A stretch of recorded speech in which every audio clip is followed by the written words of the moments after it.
as I was saying, I'm a part of the Story Behind, that is a consultancy agency that works on interpretation projects and heritage management projects based in Italy, but working all over Europe. My background is archaeology, but heritage management more in general.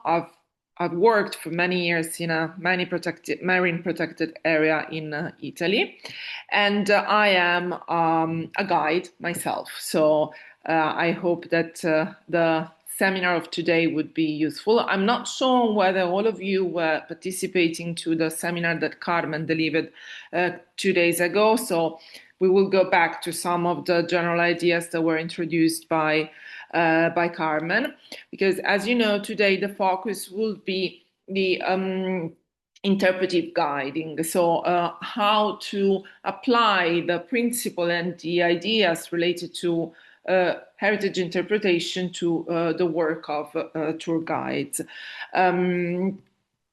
So just a second. So yeah, the agenda for today is to have a first part to talk a little bit about how heritage interpretation applies to the guide's work. Then, of course, we will have a little bit of question and answer, a small break, and then we'll go a little bit more in detail into the competencies and the, let's say, some tips that you may use for your guide work. I know there are a lot of you that subscribed and applied to this course and this seminar. A lot of you are actually guides. So I hope that this will be useful for you. Maybe some of the things we will talk about it are things you might already have heard or you might already know, but I think it's always good to spend some time thinking about things that normally we just automatically do during our work.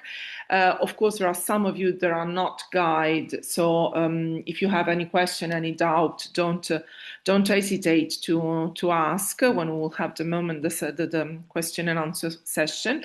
The other thing I wanted to remind you, just keep in mind, especially for those of you that didn't participate to the first lesson, that these seminars are part of a bigger project, and so there will be in each one of the countries that is part of this project learning labs that will be organized in person. And so this course is intended as an introduction to what we will do in person in the future. And of course, you will have all the information about the next steps of the project. But I would say, before we start and we enter really in the heart of the topic, I would have just a couple of minutes of a little icebreaker exercise. Even though a lot of you are guides, I guess all of you have had the chance to participate at least once to a guided tour delivered by someone else. So I would like to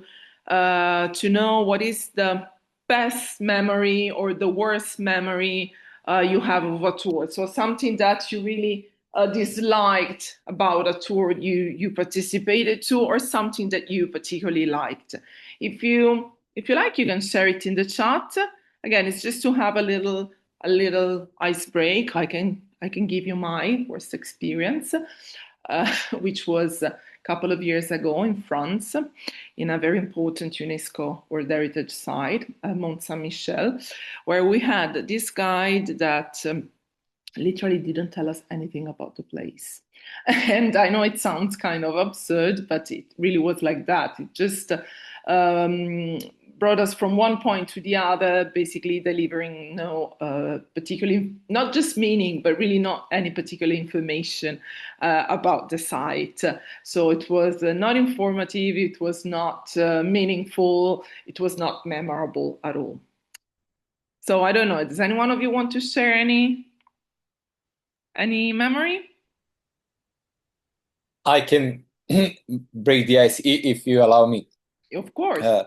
My name is Georgi Vasilic. I'm university professor, but also I guided a lot of tours, although I'm not tour guide, but I guide a lot of tours, especially students. But I have one bad experience Exactly, it's from Slovenia. Sorry, Slovenians, but sorry to all Slovenians. Of course, it's beautiful country, beautiful places, and beautiful interpretation in Slovenia. But I was in Postojna cave.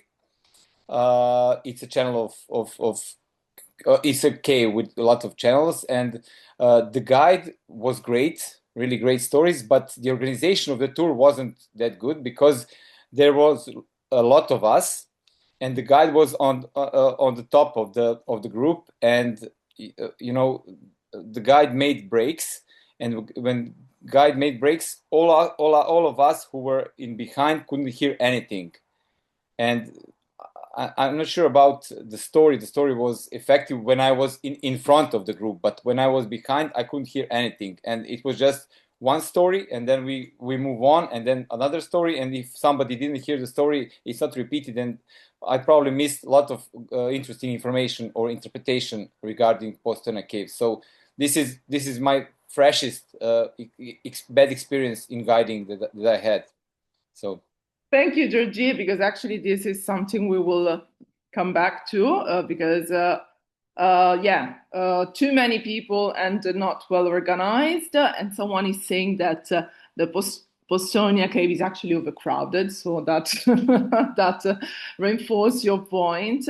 Someone, Atanasia is saying a trip in Croatia where recent history was connected with ancient history. So I guess this was something good. So creating connection, of course, this is important.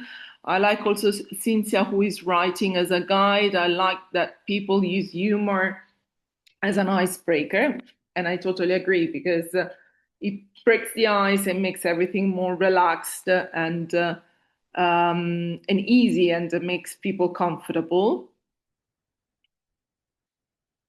And Isabel is saying, I like the most when the guide had some fun facts, of course, because in the end, a tour must be also an enjoyable experience. So we participate to tours very often to know about something, but they must be also enjoyable experiences.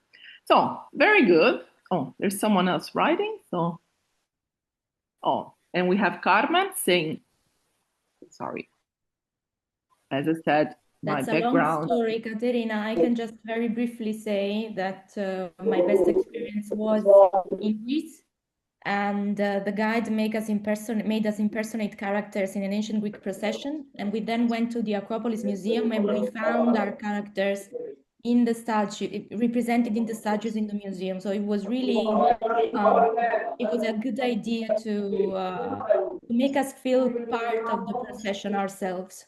A bit of time traveling. Well, yeah, also very immersive, I would say. So thank you, Carmen. It's okay. A lot of food for thought, a lot of things that we will come back during this session because I think you've touched already a lot of the things. So making people comfortable and making the tour enjoyable, which might sound as let's say things that we give for granted, but it's not always the case. Now, as we were saying, some of you might have already been part of the previous seminar. But anyway, let's just make a sort of a little recap. As you know from Carmen, from the previous lesson, there are many different. Oh, actually, sorry, guys, before we continue. Of course, I know you might be also at your desk and everything. But of course, if you want to open your cameras, that would be more than appreciated because of one of the central points about being an interpretive guide, is to establish a contact with people. So I would be very happy to see your faces if you feel like. Otherwise, don't feel obliged. But if you want to open your cameras, feel free to do it. And in the meanwhile, before we continue, actually, Damiana also wrote something. My friend was a guide and she was on a bus explaining when bus drivers suddenly brake and she was thrown out of the window. Oh my God. Yeah, that's true, though. That's true. It recently happened something similar in Italy. So, yes, when you're on a bus, sit down and fasten your seatbelt because it's Safety, of course, it's also important. And Athanasia, don't worry if you cannot open your cameras, but again, don't feel obliged. It was just a suggestion. Anyway, now entering really into the topic. As Carmen was telling you the other day, of course, there are many different definition of what interpretation is. At the beginning of this seminar, I just wanted to go back to the definition of the USA National Association for Interpretation, which says that interpretation is a mission-based communication process that forges emotional, intellectual connections between the interests of the audience and the inherent meaning of the resource. So basically, we have at the center the interests of the audience, so people, and meaning. In a process that is not just communication, it is not just information, but it is mission-based. So it has a value that wants to be conceived and addressed to people. So keeping this in mind, as I said, my background is archaeology, so I'm very bad with technology. So be patient with me. But anyway, keeping this definition in mind, and also everything that Carmen told you the other day, we should ask ourselves what makes the work of a tour guide distinctive compared to other interpretive practices. Well, of course, the most important thing is that when you work as a tour guide, you have direct contact with people.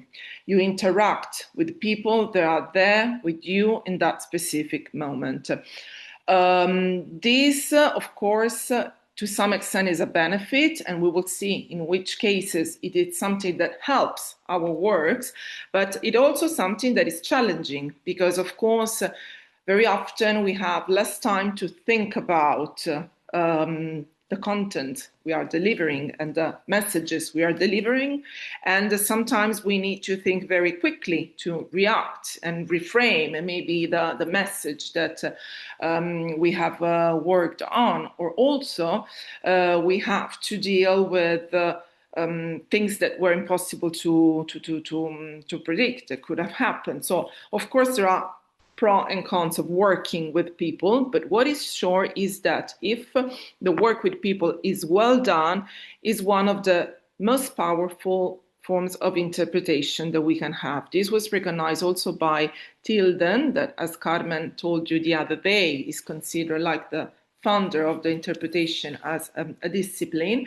But it's something that I can tell you on the basis of my recent experience, on a recent research.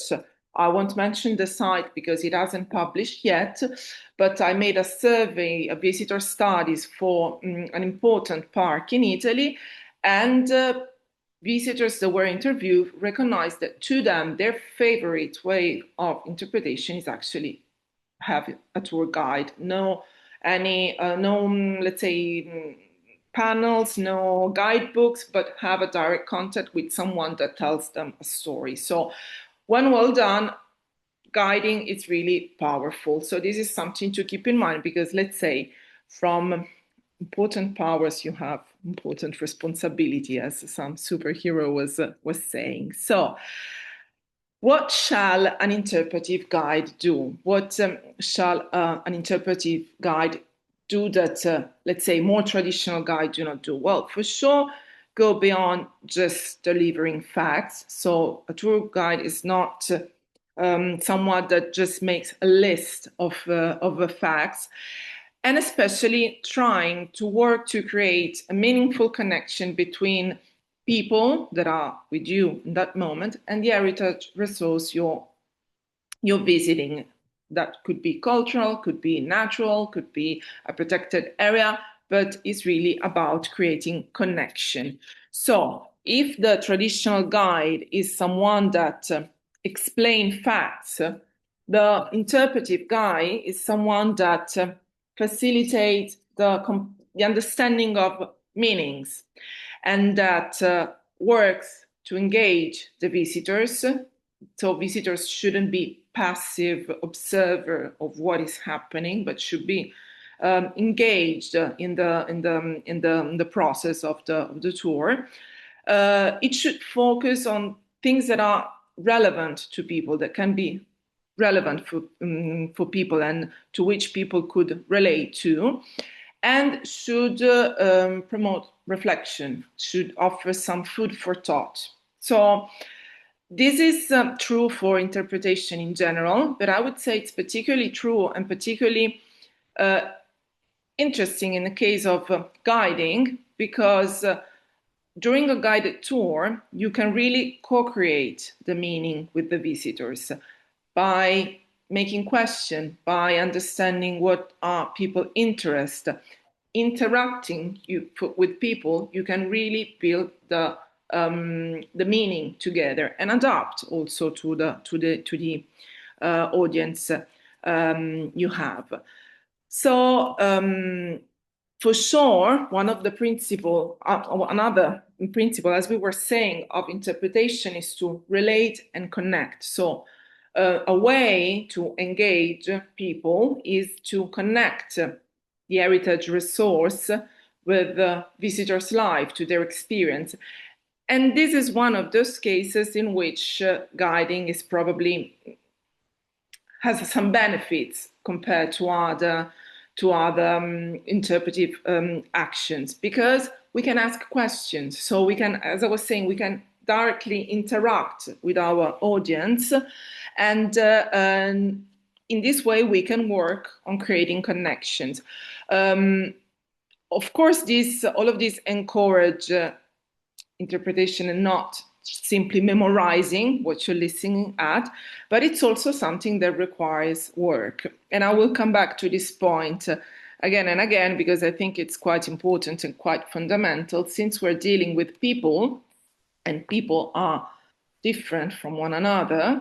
And so we need to adapt constantly. It means that we need to know the heritage resource we're talking about very, very well in order to be able to play with meanings, in order to be able to adapt to people that are without in that moment. If we say that interpretation should help people to relate to the heritage and to connect, to have a meaningful experience, of course, it's very different if you're sitting at your desk, you're working on a project like writing an informative panel, and have all the time to think about the message you want to deliver.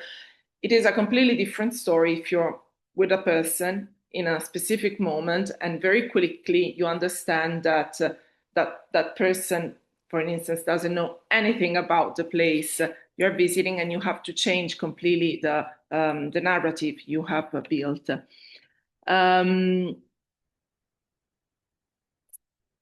Marius, yes, I can see that you're doing a comment, so thank you. If you don't mind, I will keep it for later so that we can have a moment for sharing some food for thought. But anyway, of course, when I was speaking about, let's say, encourage interpretation and not memorization, I just give you a very simple example. Instead of saying this tree is 300 years old, we can say, this tree has lived for 3,000 years. Can you imagine how many things has witnessed, how many things can happen in 300 years? So to make everything more related, more emotional also to people. One thing, though, that I think is very important, since we are saying how we have to adapt also to the visitors we have, is that when we relate to the visitors, we should not judge and don't give any content for granted. We should always keep in mind that our role is to bridge the heritage resource with visitor experience, that we have to translate complexity into accessible narratives, and to be able to adapt to the audience diversity. Regarding this, I'll give you a very simple example from my personal experience. You can read this sentence in the slide. When you say 79 AD, do you mean 1979? This is something that actually happened to me more than once. I'm from Naples. So in Naples, we have Mount Vesuvius, that is a big volcano that had a big eruption in 79 AD, so 2000 years ago. It happened to me very often, especially at the beginning when I was first working, that when I was saying Mount Vesuvius eruption that erupted in 79 AD, at some point, some people asked me, but when you say 79, do you mean 1979? At the beginning, when I was younger and less experienced, my first reaction was, what a silly question. Of course, I'm not speaking of something that happened 50 years ago, but of something that happened 2,000 years ago. But then, starting working and with experience, I realized that actually, again, as I was saying, we don't have to judge visitors by the question they make. For as silly as they might seem, we're there to be a bridge for them. So actually, that question, do you mean 1979? That still happens to me to hear. Now makes me understand that the person I'm talking to has a completely different feeling and experience with history that I have. That the person is not used to think about history in long terms, but only in very short terms. That the person probably is not used to hear the, BC, AD distinction for periodization. So basically, it tells me something about that person, and it tells me immediately that I have to change the way I'm telling the story. So this is something very important. So for an instance, with this person, after that, I realized that I didn't have to say in 79 AD Mount Vesuvius erupted, but almost 2,000 years ago, because that is something that everyone can relate to, that everyone can understand. So this is something I would say very important, because again, people bring with them knowledge, emotions, expectation, and we must work with all of this. We must develop the ability to read the group and adapt the tone and the content to the group. Of course, this means that we have to make question, and as I was saying before, a very deep knowledge of the site, because sometimes we, let's say, don't have the time to think too much about how to change the message. I will come back to this in the second part, when we will enter into some tips for more practical, let's say, tips. But after, let's say, this review of what it means to be an interpretive guide, I just wanted to point it out that though, I mean, of course, we have to work on emotion, on relation and connection. Of course, there are some ethical implications that as guides, we always have to keep in mind. So accuracy, first of all. So of course, we have to adapt our stories. Of course, we have to adapt our content and our tone, but what we say must be truthful and evidence-based. Of course, we have to avoid single narratives, especially when we are speaking, I don't know, environmental issue or cultural issue. Of course, we have to avoid to give just one single narrative, but everything we say must be true, scientifically true, and evidence-based. Of course, we have to try to be, the two things go together, inclusive, tell about multiple perspectives, represent different voices and different point of view, respecting cultural and natural heritage, be accessible, but at the same time respectful. So, of course, we have to encourage people to use all their senses during the tour. But if there is a specific, I don't know, flower that can't be touched because that touching the flower could affect its preservation, we should avoid to let people touch the flower or the 2,000 years old paintings and things like that. So all of this translate into sustainability. So through our work, we have to promote responsible behavior inside the site, either they're cultural or natural. All of this is particularly true in protected area.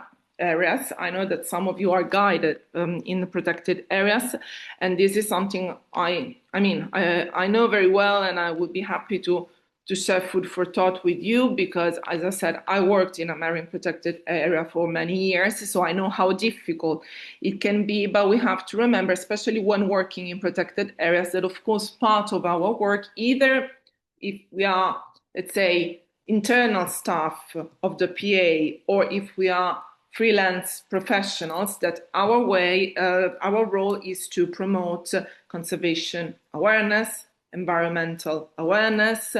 And so we really need to work on trying to create an emotional connection between people and nature, acting like real ambassador of the site, because we have to keep in mind that a good tour can influence how people will behave after the visit.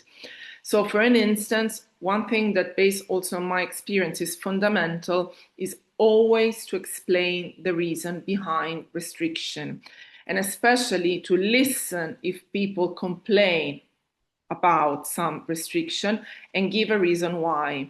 I can again give you a personal example. I worked in a marine protected area where, for conservation reasons, people were forbidden to sun and bathe in part of the park, and this created a lot of complaints. But the worst thing to do was to react, saying, I don't care, this is the rule, and you just need to follow the prescription.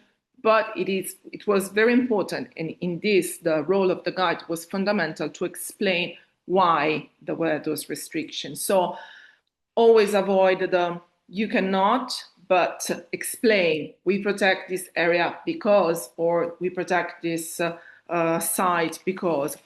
So another example, for an instance, instead of saying don't leave the path, we can tell people staying on the path helps the park to protect fragile plants, fragile environment.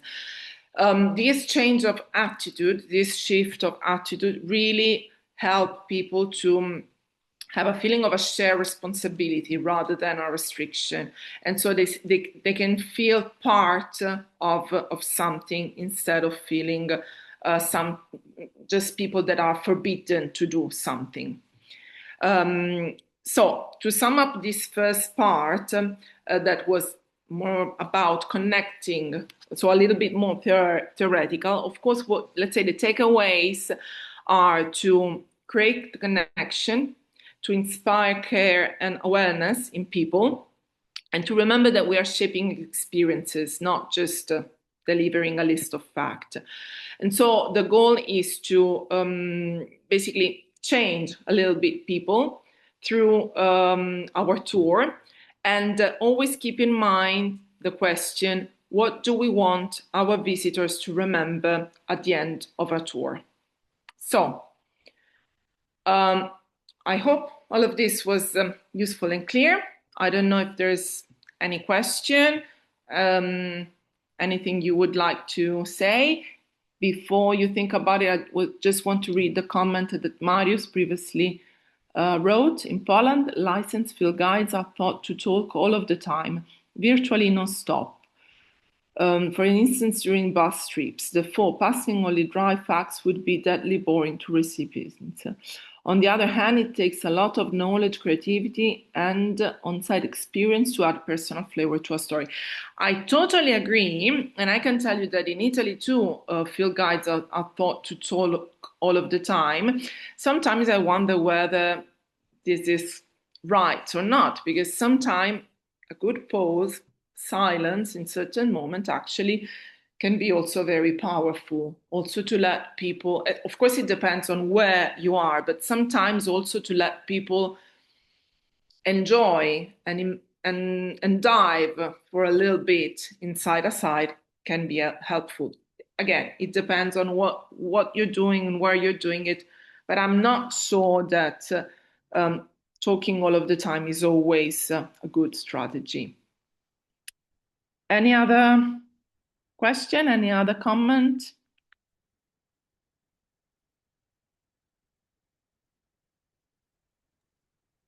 Okay, I have one comment. For instance, in Serbia, sorry, just to turn on camera.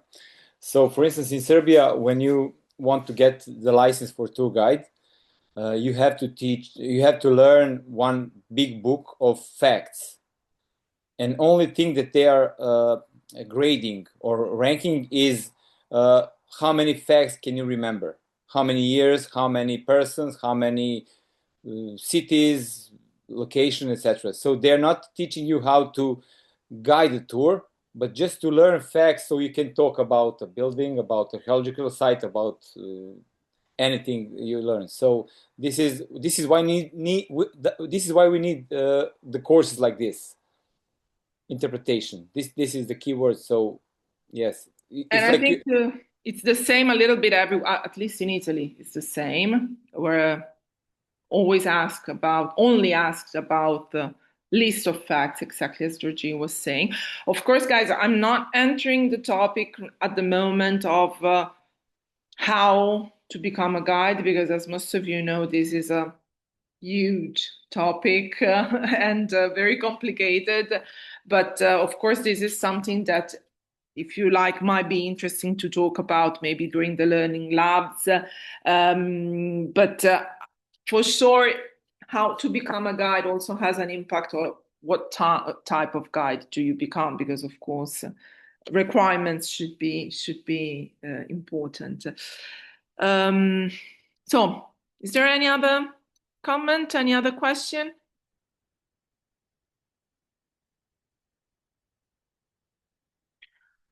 I don't see anyone. I can follow up with one loose remark. I'm actually following the previous remark. So in Poland, apart from the vast literature and factual knowledge that we need to grasp before taking an exam, we are also checked of spatial awareness or spatial knowledge in the field. So that's why I wrote about on-site experience, because we can actually learn a lot of facts, but it is very much readable in the fields if you really know about the place, if you ever been there before. So I mean, my way to be a better guide is to I mean, it's trivial, but it's very important to spend as much time as possible in places I'm going to guide, and also to spend time there in a way that's actually, I don't have any strict timeline. I try to slow down and make some interactions with people. And also, I'm a naturalist, so I go to forest or a meadow or a lake or whatever, so I can share my experiences, my very personal experiences with that place, and nobody can, and they're only mine. So, so that's one way I can create some kind of uniqueness in my storytelling. So that's my piece of advice. That's a good point of view, because I think especially, well, it goes back to the point of knowing very well a place in order to be able to play with meaning, but also to offer an experience that is sustainable and respectful of places, to spend time also with no hurry, with no rush. I think it's very important. So I totally agree. So since I don't see any other question, I would say maybe we can have a 5-minute break so that you can have a quick coffee or take some water. And then we can go with the second part, which is a little bit more about some practical advices and tips, and also about a little exercise to do together. Okay, so I will mute myself for 5 minutes and I'll wait for you back here in a moment. I hope you're all back, but in the meanwhile, while we wait another minute, I'd like to share the comment of Urshka that wrote something I totally agree. It says that visitors respect and cherish the local guide's own feeling and attitude towards the place she or he is presenting them, which is totally true. They will remember how you, as the guide, presented the venue at some interesting peculiarities rather than hundreds of quickly forgettable facts. Seeing a guide greeting locals on the street and being waved at by passers-by in a small town, for instance, has a greater impact on the tour than one would think. It's very true because it shows a real connection between the person that is presenting you the place and the place, is showing connection with the people that live the place, so give a sense and a feeling of authenticity.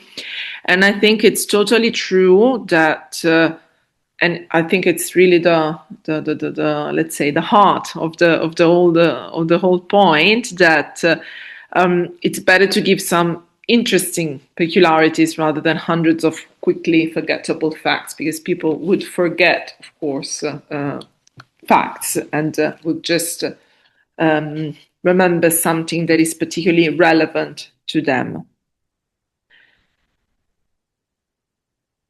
So I think we can start with the second part. Oh, I like that little by little more comments come. So yes, let's take this one before we go on to this with the second part. So in the meanwhile, we are sure that everyone is back. So Davorina says that according to Connecting Problems, I would like to share some sympathy with you as a guide in an Hydra Mercury mine. We guide people through the mine dressed as miners if they're willing, but helmet is a must. Well, of course, I guess also for safety reason.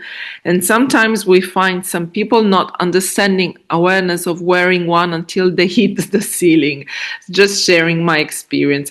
Well, yeah, that's true. Sometimes people are resistant to also do let's say to must, and yes, you need to sometimes they need to hit their head to understand that you are not just giving a limit, but actually is important. But yeah, so all of this basically, it's difficult sometimes to deal with people. So of course it's challenging more than difficult. So that's true, and that's again what makes guiding different and special compared to other, let's say, other parts of interpretation. So in fact, we go. It is directly connected to this. In the end, a guide needs to have a mixture of knowledge. We said knowledge, of course, is important, skills and attitudes. Of course, attitudes, because of course, knowledge and skills, we all know that we can develop, we can study for them. Attitudes might seem as something either you have it or not have it, but that's not true. As we will see, it's also something you can work with.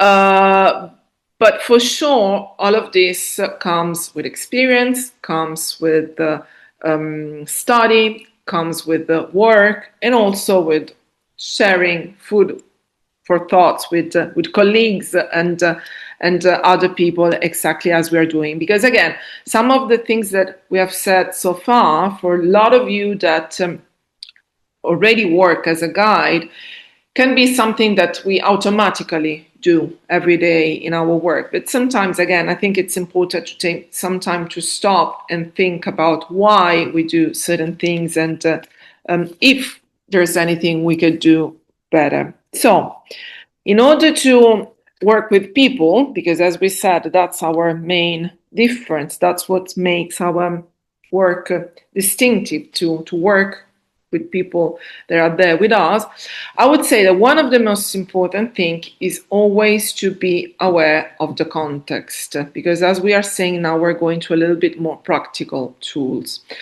So, of course, ideally, all of us working in a site should have visitor studies available, telling us who is the typical target of that site, where do people normally come from, what they expect to see, what they can be interested, what they know, what they don't know. But we all know that all of this, most of the cases, is not available for a matter of different reasons. First of all, because we might work in more than one site, or because for many sites, visitor studies are not available because they are expensive. So not all of the sites have them.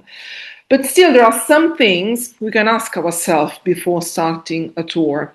And are actually, for us, as simple as they are fundamental things. The tour I'm about to deliver, is it something people are paying for? Or is it something free? Did people decide to join this tour spending their own money, putting their own money in doing these things? So it means that they are interested in that.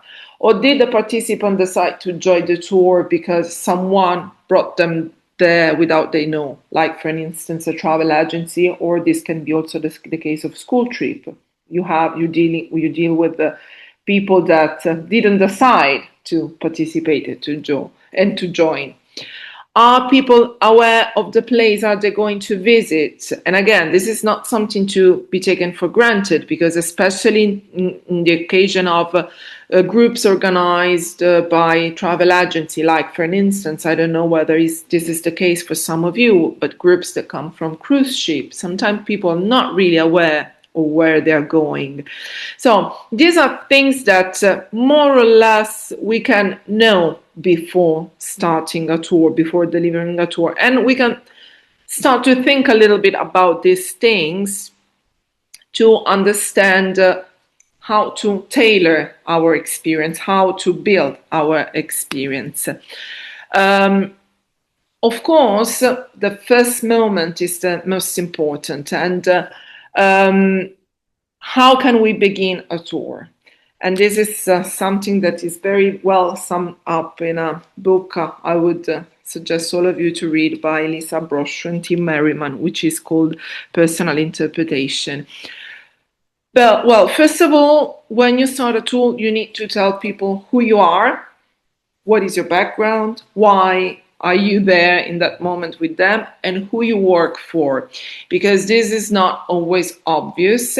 And I would say this is particularly important, again, in the case of those of you working for or in protected areas. People need to know that to some extent you are the ambassador of that place, especially if you want to create awareness about the place. What is going to happen? So where are you going? Sorry, there is a little mistake. Where are you going and where you will end up? So what is going to happen also in terms of how long it is going to take? And then try to stay on time, because otherwise people will feel disoriented. Take care of the needs of the visitors before to start, and we will talk about it soon. But when I say take care of the needs, if they need to use the toilet, are they wearing comfortable shoes? Can they hear what I'm saying? So a little bit what Georgia pointed out at the beginning of our talk. What will be required of the visitors? So Davorina's example is just perfect. If they need to wear a helmet, we need to tell them at the beginning of our experience, and to tell them why. That is for their safety that they need to wear the helmet. When it's appropriate to ask questions, because of course during a tour, question should be always welcomed, but there might be some cases in which there are moments that are not really good for asking questions. Like, I don't know, if in a protected area there is a part of the site you need to cross where silence is required, not to disturb an animal. I'm just making a silly example, but this might be the case. So if there are these kind of things, people need to know in advance, and then also to state the theme of the experience at the beginning. But we will talk about it later. Now let's talk a little bit about needs. This is something that, again, might seem kind of a generally known thing, but my experience, a lot of people always take it for a little bit for granted or forget about it. If people are not happy and they don't feel comfortable, they won't listen to anything you say. And generally, we tend to think about it when we work with kids, but this is very true also for grown-up and adults. And this is, in fact, is not just a statement. This is something that was also studied in the 1950s by a psychologist who developed this Maslow. His name was Maslow's, this hierarchy, basically describing how people have basic needs that are food, water, sleep, and there are needs that, of course, all the animal species need to have satisfied, because when those feelings are satisfied, you feel safe and comfortable. Then there are growth needs that are love, belongings, expectations, ambitions, interests. If these needs are, let's say, fulfilled, we can have what it is called a peak experience, so something memorable, something that we will remember. The thing is that if basic needs are not being met, we will never succeed to reach growth needs. That, for many researchers, in fact, is something that is typical of human beings. So basically, again, it means that if we don't take care about certain aspect at the beginning of our work, we will not have a positive experience. If we see a person, actually this happened to me 2 days ago, if we see a person with high heels about to enter inside an archaeological site where the floor is very uneven and very unstable, that person will be probably uncomfortable with a very high risk of have an injury during the walk. So probably it's better if we take that person aside and we tell that person in advance, do you have any chance to change your shoes? Because it might be very uncomfortable or dangerous to enter the site with those shoes. Or are you sure you don't have to use the toilet? There will be toilets during our walk. There will be a break for toilet at some point. Do you have water? Do you need to take some water before we start? So these are all things that might seem, again, simple, but they are fundamental to deliver a good experience. Then it's not just about this basic thing. It's also about how we relate to people. And again, we go back to the point Georgia was making at the beginning about his bad experience with a tour. We have to learn how to move in space, to always be looking at people. So never speak when you turn back and people cannot see your face and your mouth. So make sure that you're directing your voice towards people. When possible, whenever it's possible, keep eye contact. Look at people in their faces and make sure that they can hear and see. Otherwise, for hearing, nowadays we have a lot of devices. Well, I normally discourage people to use microphone with the megaphone because they are very annoying for other people, and especially in protected areas, they generate a lot of noises, but you can use little microphones and people can hear in their earpiece, in the little headset. So there are many devices we can use, but we have to make sure that people can hear and see. So groups shouldn't be too big, and this is also a matter of sustainability and respect of places, I would say. And so anytime that we stop, let's wait for everybody to arrive, because there can be slow walkers, people that walk faster and people that walk slower. And a golden rule is always not talk about things people cannot either see or know. So to make example, to make reference that maybe sometimes we think can make things more understandable. Actually, if people don't know what you're talking about, will make them frustrated. So instead, you can bring a picture of the thing you want to observe. And Mario is saying, a common mistake I observe is when guides do not wait for a whole group to gather in a new place and they start to talk regardless. You're totally right. I see it happening a lot of time too. And it's particularly, let's say, annoying when those left behind are maybe, again, people that are slow walkers because of age or maybe some disability. So it's really a lack of care and a lack of attention. Then I would say leave your comfort zone. So play with the place and the people you're working with, especially with children. I can tell you, this is also something that has been studied, how if you wear a disguise, even just a little thing like a crown, a paper crown, if you are delivering a tour in a royal palace, or I don't know, a pair of wing if you are speaking about bees and flowers, especially with children, help them to establish connections. Sometimes people don't do it because they think that if they wear a disguise, it must be perfectly accurate, especially in historical site. If I wear a costume, it must be 100% accurate to the time period, to the historical accuracy. Especially if you're working with children, that is not necessarily true. Again, if you're simply wearing a crown made of paper, it will help them understand that they can also play, that they can relax, that they can create a better connection. So again, leave your comfort zone. Activate the senses. So let people smell, let people touch. Again, as we said before, when this doesn't affect, of course, the conservation of the site. But I found interesting that very often, especially when we enter in certain sites, as we were saying before, the first thing we tell people is what they cannot do. And a lot of the things that we forbid are actually things that would help people to know. We tend to forget that touching is one of the primary way of discovering and knowing. When we are little children, when we little babies, the way they have to experience the world is to touch.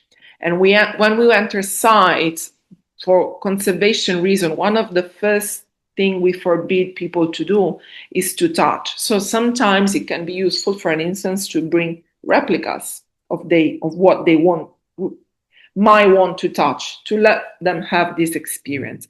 And then, of course, enjoy, because this is the first thing to let people feel comfortable.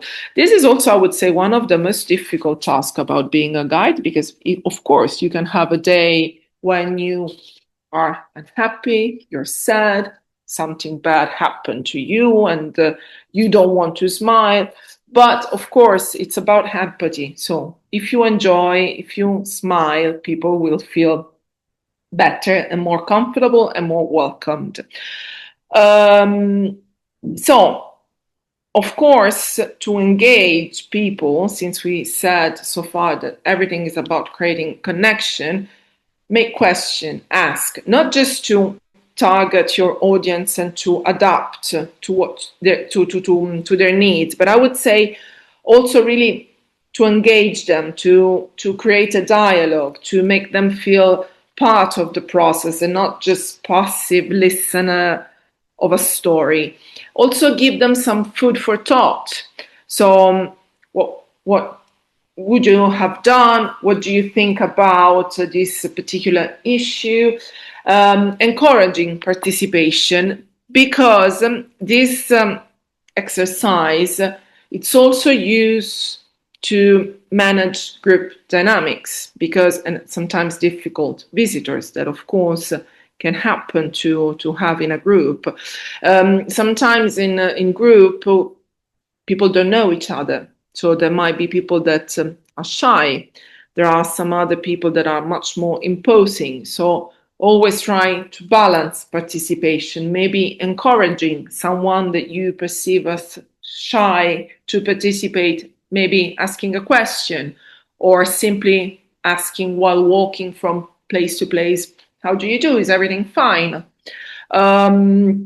Again, maintain cohesion. So as we were saying, wait for everybody.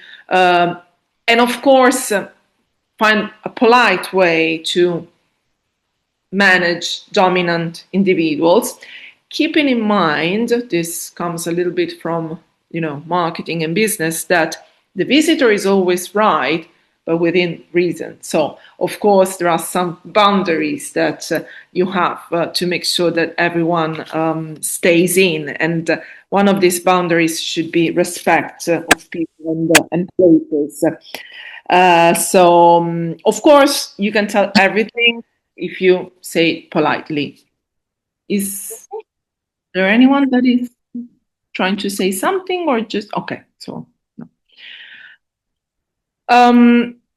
Then, and we will come back to this at the very end of this presentation because I'd like to make a little exercise with you.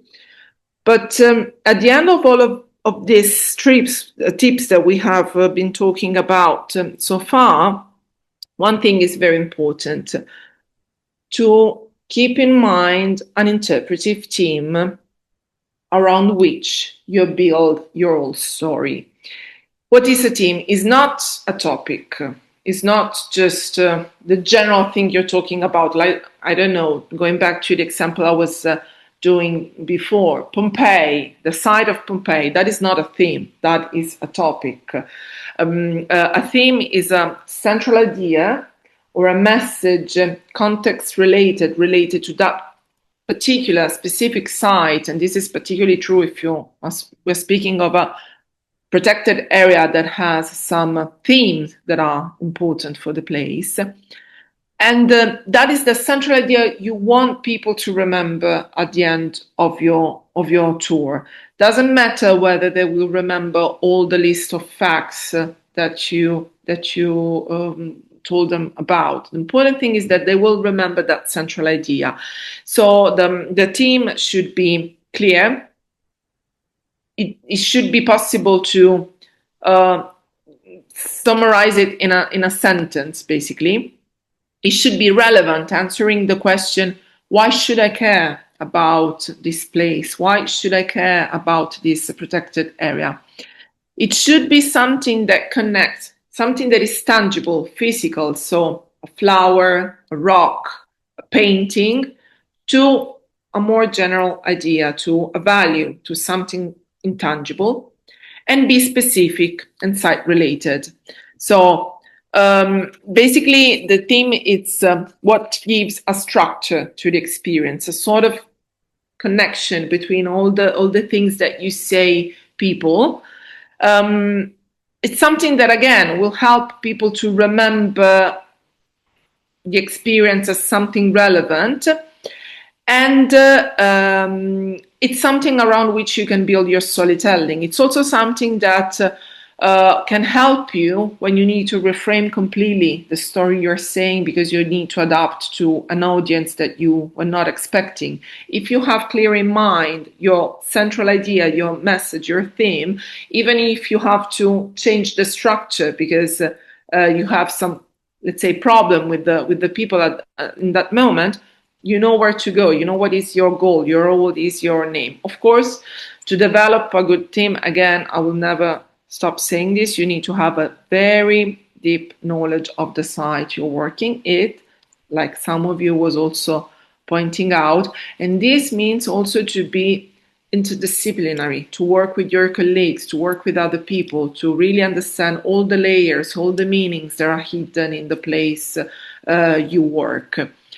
And we will go back in a moment to this for the final part, which is a little exercise. But before, I just wanted to say just a few words about the soft skills. So like verbal and body communication that we mentioned, clarity of voice. So make sure that you're talking not too loud, not too low, with giving rhythm also to what you're saying, to avoid to use technical language. And as we were saying before, to make pauses when it's necessary, and also not being afraid of saying, I don't know, we don't know. Sometimes the most honest answer to a question a visitor may do is, I don't know. And it's better honest, I don't know, maybe also well motivated, that an answer that it's clearly invented in that moment and that it's clear that you know nothing about. But I'm telling you this because of course, we said that, let's say, to build a new experience, we need to talk about theme, and we come back to this soon. Relation, question, empathy, putting together a good communication and meaningful engagement. But of course, to do all of this, you need also some study and things you can develop, but also we said at the beginning of our work, a little bit of attitude of being able to relate with people and work with people. And this is something that sometimes people think that it's something, again, either you have it or not. Either you're a social person or you're not a social person. Either you're good in working with people or you will never become a person that is good working with people. This is not true, actually, because there are many professionals that can help you and many things that you can do to develop also this attitude. Like you can work with the vocal coaches, like singers do, to help use your voice in a more effective way. You can do yoga exercises or other breathing exercises to learn how to keep the rhythm and how to walk while you talk while you walk. And also you can do trainings with actors to really learn how to move in this space. I think that all of this is extremely interesting. Sometimes, as we were saying before, normally these things are not part of guide trainings, but working together with this kind of professionals, it's something that can really make a difference. And I'm telling you on the base of my personal experience, but I can also give you the example of a colleague, a good friend of mine. She's a wonderful guide, but she really has a problem with her voice. You know, there are some people that naturally have a very low voice. And so to her, this has always been a kind of a limit in doing this work. But she has worked with a singer, with an opera singer that gives private lesson of vocal coaching. And she has improved a lot since that. So some things can be learned. I would say everything can be learned if it's something you're interested in. Before going back to the theme idea, and so to the exercise, just wanted to read. Thank you, Marius, because you're giving us a lot of contribution today. I can tell, well, you must be an experienced guide. And you're rightly saying 1,000 times better to say don't know than making up facts. It can be really embarrassing when exposed by someone. You're right. But, well, you probably know better than me how often it happens to hear people that clearly should answer, I don't know, but they give the most, let's say, most strange answers to avoid to say, I don't know. So before we move to the exercise, is there anything else you would like to share? Any comment, any question? I hope this was somehow useful for all of you, even though we have some very, let's say, I can say very experienced colleague. I hope that anyway it was a good food for thought. So is there anyone who wants to share something before we move to a little exercise on the theme? Of course, I have something to say. As a professor, of course, not as guiding some tours, but as a professor, I also got a lot of interesting questions by students. And on some questions that I don't know answer, I of course say I don't know, but I say I will check it out and let you know. So this is what also tour guide I think can do. I'm not sure because I'm not experienced tour guide, but I think yes, I will check it. For instance, a year or person or something like that, so I can check it and then let you know. So and then sometimes maybe we cannot let know because maybe we see the person. But I totally agree that the answer, I will check, and thank you for let me think about this aspect, this issue. I've never thought about it. So thank you for your question. Yes. It's always a good answer. Anyone else? Cinzia, yes, you can unmute yourself. Yes, I did. I mute myself, and unfortunately, my camera doesn't work, so you cannot see me.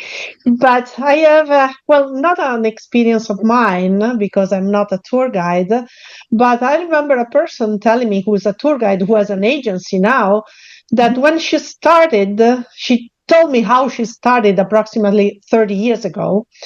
She was living in Rome and she had just graduated, and someone told her that an American, whatever, was looking for tour guides. And they told her, why don't you try? And she didn't even speak English at that time. So she was very one. She said, well, maybe I cannot do that. But then she decided to try, and she spent days and nights before refreshing her knowledge about Michelangelo, Raphael, Borromini, Bernini, and whatever. But then during the interview, the people didn't even they was taken for granted that she knew everything about Michelangelo, Raphael, and whatever. And what they were looking for was her ability to make people happy, to bring the group together.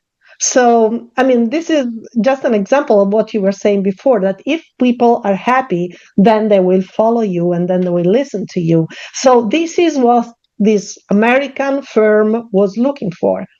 They were not even worried about her good English, and she didn't even speak English at the time. Then she learned.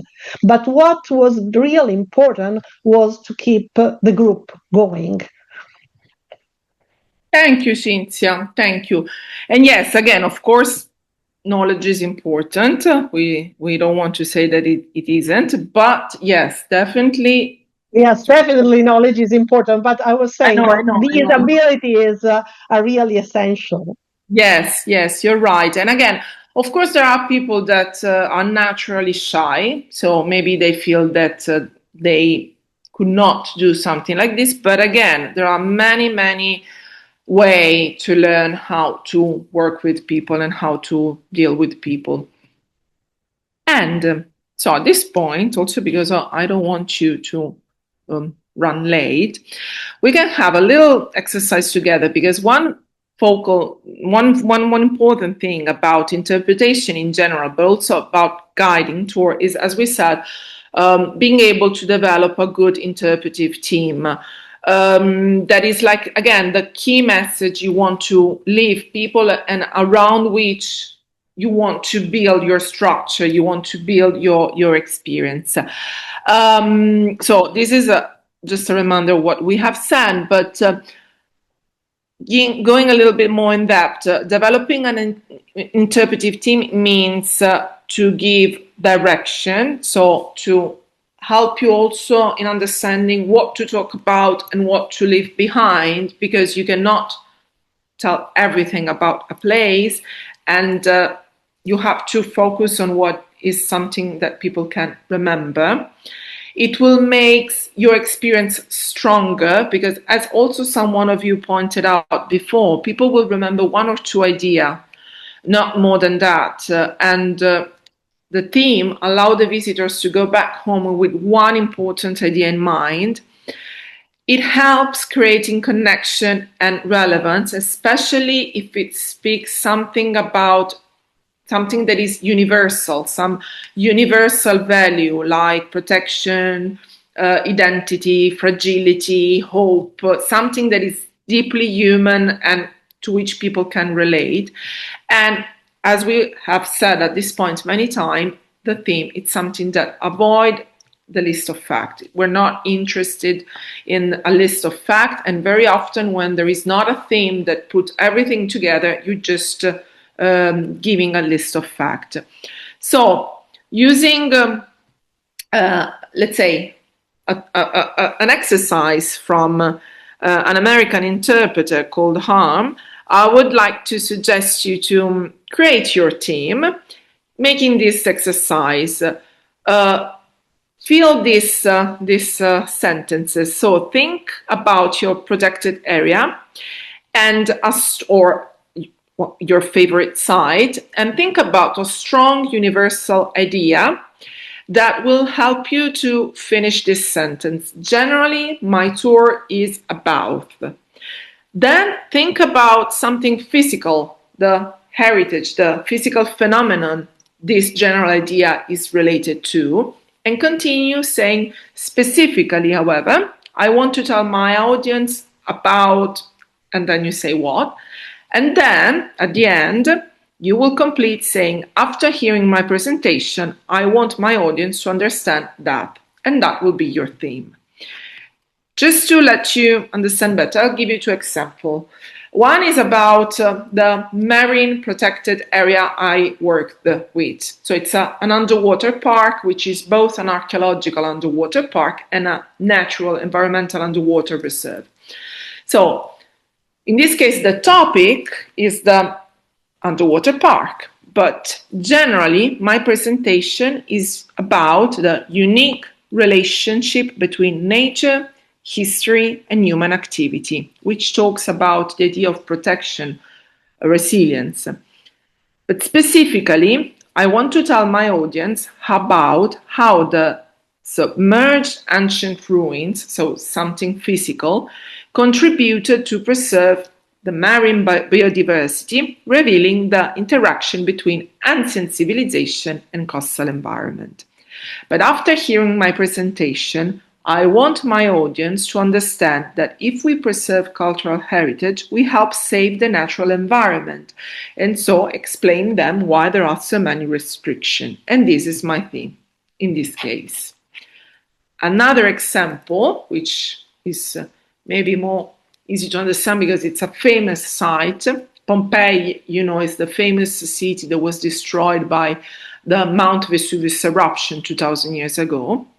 So generally, and that is the topic. So the main topic of my presentation is Pompeii. But generally, my presentation is about daily life and sudden catastrophe in ancient Pompeii, which speaks about human fragility.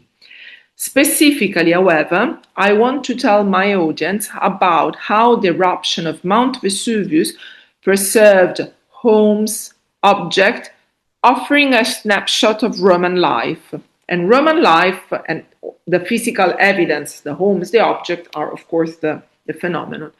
But after hearing my presentation, I want my audience to understand that Pompeii is not just a story of destruction, but a powerful reminder of the fragility of human life and of the enduring value of preserving our shared history. And this is my theme. So this is the takeaway I want people to bring back home.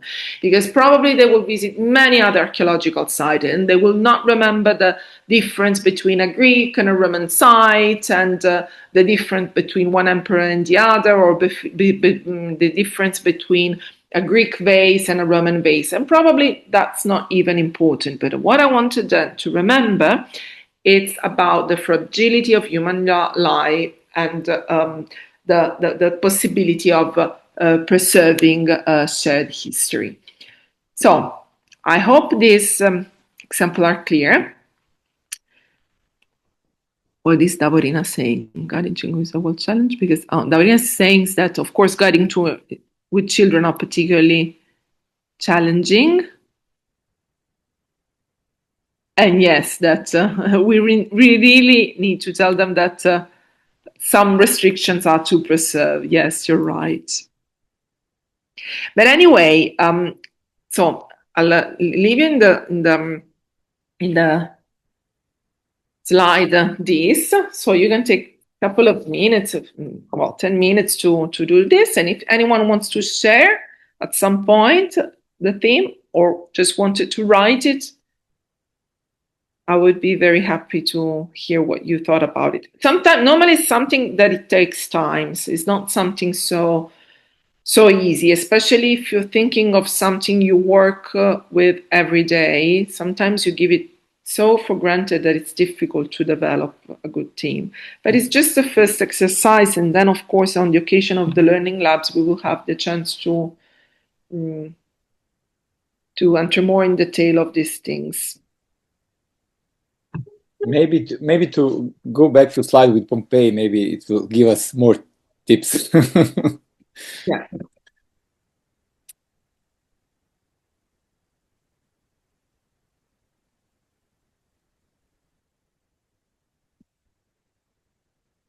And of course, it's not, I mean, no one will judge you. So just strive to with whatever it comes to your mind.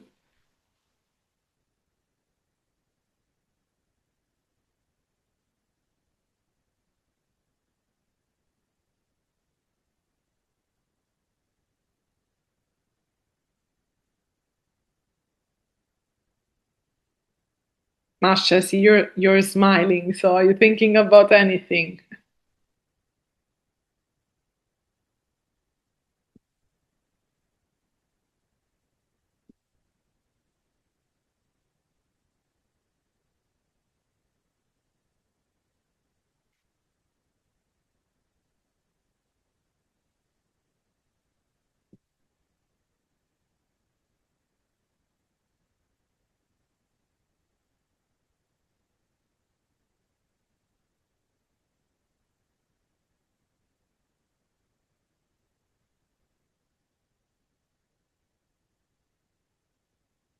We are all writing probably, or Yes. typing. Well, hopefully. If you prefer to say it rather than writing it, of course, it's totally fine.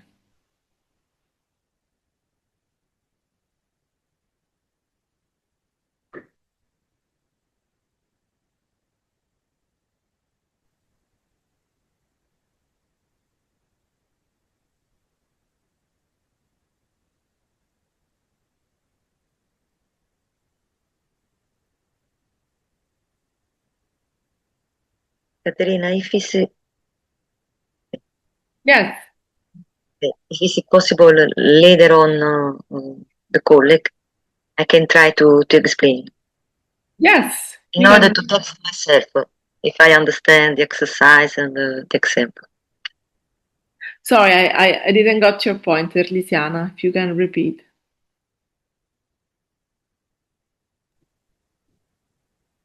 I will try to explain the exercise in order to text myself. Yes, yes, of course. Can I? Yes, of course. Generally, my presentation is about as a focus about the relationship between people and territory. For example, in Campi Flegrei nearby Naples or Paestum, I try to carry people in the territory. I'm a geologist, and so I try to explain the territory as a resource and as a risk. Mm-hmm. For example, Pompeii is in the best example of geology, by geological point of view, or volcanological type, and so on. And the second part, so for the answer, the topic, developing my team. Generally, my presentation is about the relationship between the people and nature, territory, especially where they live, or the territory that they know, and how the environmental, dynamic, volcanological example, and so on, and human activity live together in peace or in war during the time. Okay. And specifically, however, I want to tell my audience about, for example, like a Campi Flegrei, Bradisism, geological risk, or on the other part, the resource, touristic resource. Yeah. May I interrupt, Tiziana, just to give you a hint? The specifically part should be something more physical. So you rightly said at the beginning, my general presentation is about relation between human and geology. So specifically, I want to tell them about, I don't know, the rocks of the Campi Flegrei. So the physical elements of Brazil. For example, Serapeo in Serapeo Temple, Tempio di Serapide. Exactly. So a physical yes, it's a evidence physical of the to phenomenon. explain to put the leave the phenomenon of Bradicism on so on, or the eustatic oscillation during the time. But it's a physical view. On throughout the column or Serapeo temple, you can see lithodoms. So a physical evidence of what Yes. And so at the end, what do you want people to remember? What do you people to take away?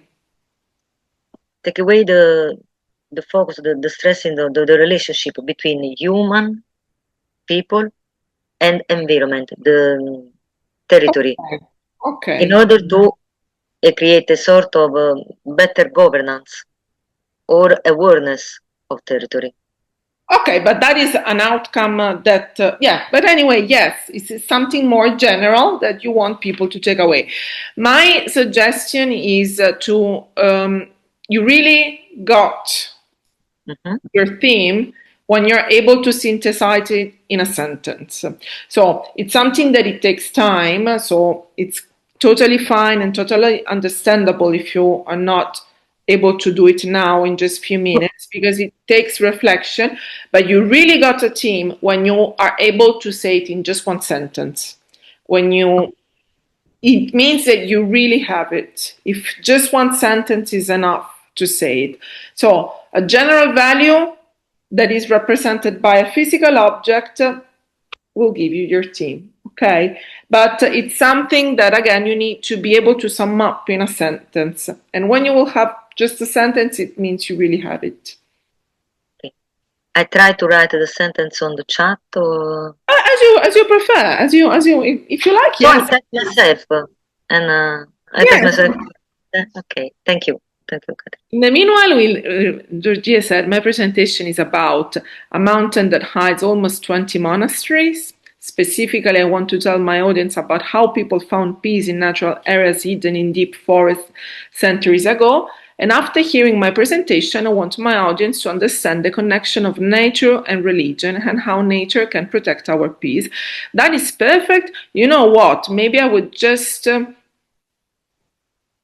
put the second part instead of the first and vice versa, because again, but maybe I was not clear enough. The generally is something more related to a universe, more related to a value, something. So in this case, I would see it perfectly if it was my presentation is about how people found peace in natural areas. And specifically, I want to tell them about the 20 monasteries that there are in the mountains, so that after hearing my presentation, people go home with the idea of the connection between nature and religion and how nature can protect our peace. But it works. In the end, it doesn't matter the order. It's really about connecting something general to something physical that you will show people. And so to connect the intangible with the tangible. In Deborina, well, no, Pompeii is overrated, so don't say it. But if you will come, let me know. And Monica is saying I cannot talk, but she will write. Okay. General presentation is about how the Idria area was created during the Earth history and how living world adapted to the conditions of the area. However, I want to tell my audience about how Earth was created and a small piece of Idria area from the perspective of the Earth, that global processes also act locally. With the help of presentation of natural attraction, dinosaurs, footprint, Hydra Fault, wild lakes, Mercury Mine, and others, which are also possible to visit, I want to explain the visitors how they were created and a relation to the global process in the past of the Earth. After hearing my presentation, I want my audience to understand that it is important to understand the Earth past, to act correctly today, to prevent Earth for the future. I want visitors to understand that nature, geology, and living world and culture are inextricably linked. I want them to understand that on the case of the Idria area and its natural attraction. Okay.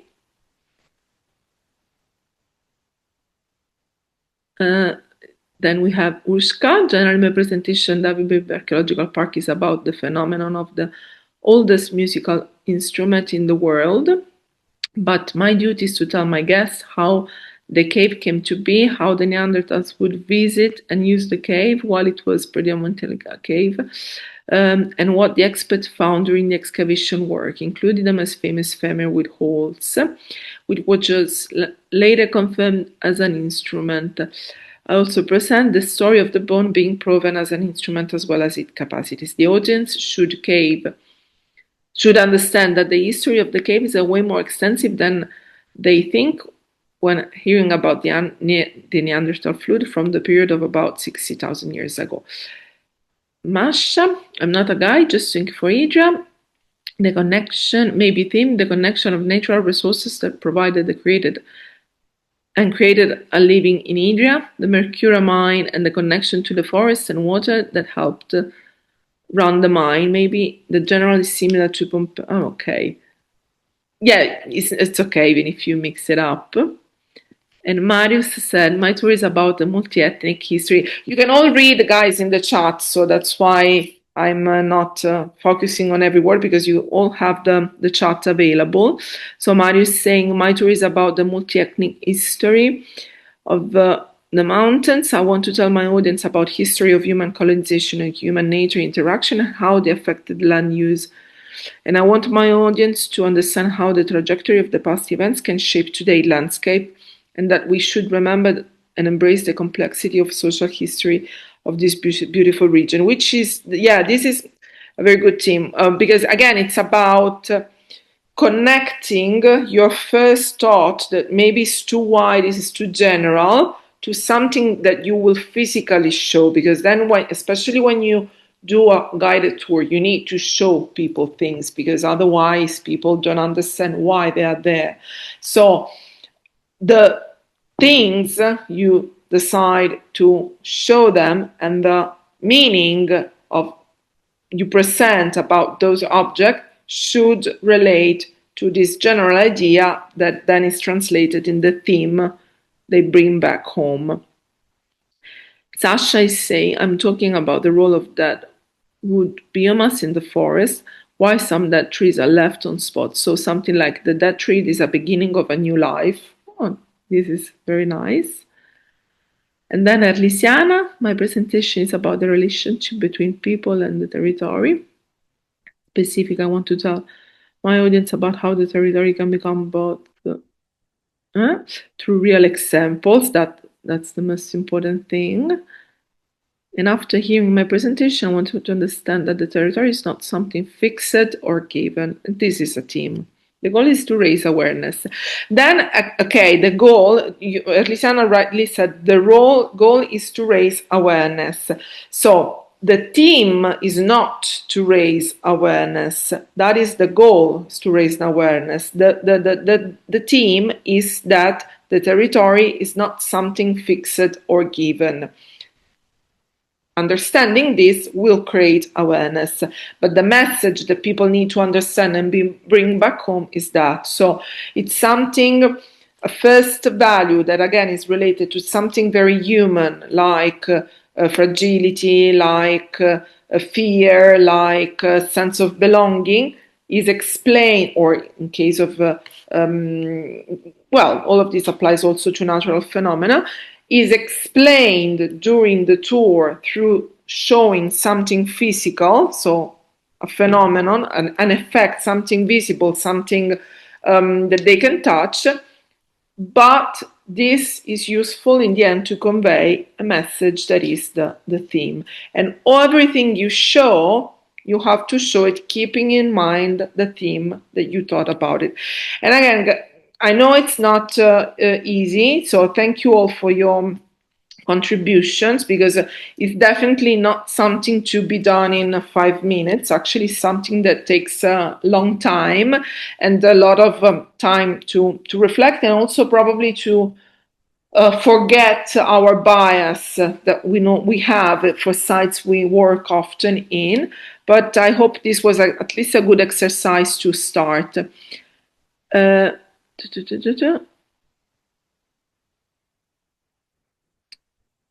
at the end we have so many stories we can tell, still so much to learn. Well, that's true, and it's difficult sometimes because you have many stories, but it's not about selecting a story, it's just about connecting all the stories to one theme. But again, thank you very much, all of you, for your contribution, because these were all very interesting and you were all great considering the time given, because especially working with theme, it's something that really takes time. So I would say though that we have arrived at the end, because I don't want to, let's say, take advantage of your time. I know you're all busy and probably tired at this point of the day.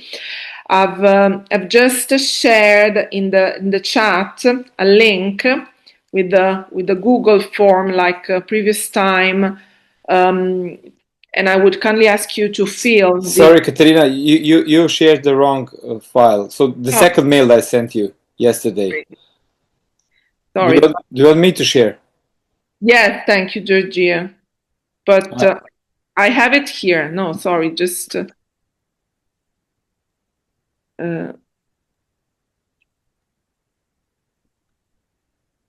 yeah, it's better if you share it, because otherwise I will share another wrong.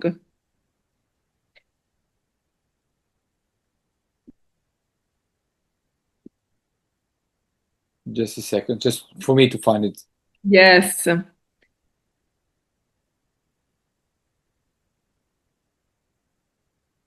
Sorry, everyone. Okay. Just wanted to take our slide. No, even I can't find it. No, but I have it. Sorry.